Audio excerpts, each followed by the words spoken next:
show mainly geared towards the younger generation, so my guess was about, early teens, kind of like that teen tween stage right there. Um, However, it's technically applicable to all ages, as it's found popularity in many, many regions of the internet.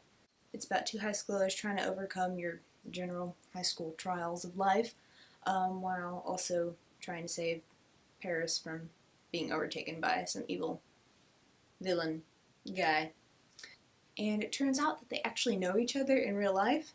It's like they work with each other in like the superhero scene, but then also in regular normal life they go to the same school. And to make things even more interesting, they have crushes on each other's alter egos, but they don't know it, and they don't know that the person that they're crushing on is the person that their crush is crushing on them, and it's just, in case love triangles weren't enough for you guys. And Marinette is your main character. She's the star of the show, and her parents own and kind of live above a bakery. She's very close with her parents, and her dream is to become a world-famous fashion designer. And then on the flip side of that coin, you have Adrien, who, doubles as Cat Noir, as Marinette doubles as Ladybug, and he's not particularly close with his dad. His mom is missing in action, dead, gone. She's kind of like unaddressed and just, she's absent at this point in time. We don't really know the reasons or why. And then his dad, at best, is kind of uninvolved and not really. I think this is in part because his dad is a famous celebrity, and so Adrien also has a little bit of a celebrity status to him as he kind of models for some of his father's design work. So each episode has a very similar structure, but there's a different villain each episode for our heroes to battle with, and then all these villains kind of link back to one main villain, whose name is Hawkmoth, and he is trying to steal Ladybug and Cat Noir's superpowers, and so his superpower is to kind of villainize, or they call it akumatize, other just random citizens who aren't really having a good day, and just kind of feed off of their negative emotions and be like, hey, if you get me Cat Noir and Ladybug's Miraculouses, these things that give them their powers, then I will give you this power to be able to take revenge on whoever is causing you grief. And the citizens of Paris agree to this in their tragic, deposed states. And so Cat Noir and Ladybug have to jump in and save the day, all the while trying to keep their superpowers from being stolen from them. And so this kind of happens again and again because they keep winning and Hawkmoth keeps trying.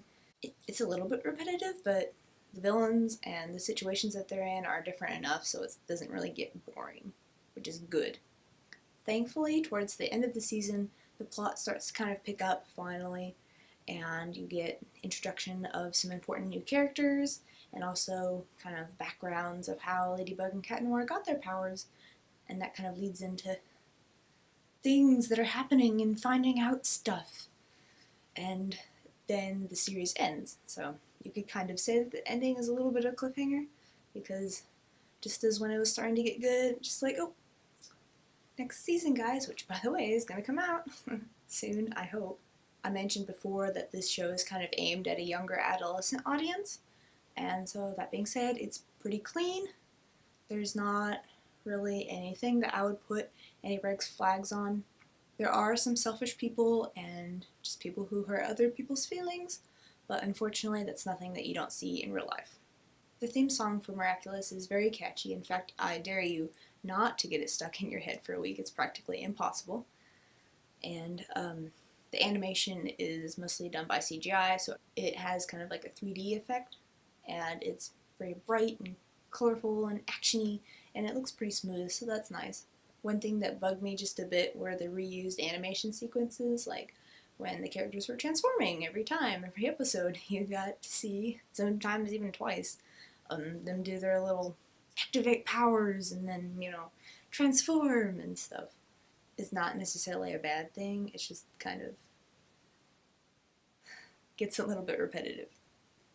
In addition to the second season that should be coming out soon, there is also a Christmas special that was shown in 2016, And all of this is available on Netflix, and the first season of Miraculous Ladybug is 26 episodes long, and there aren't really any fillers.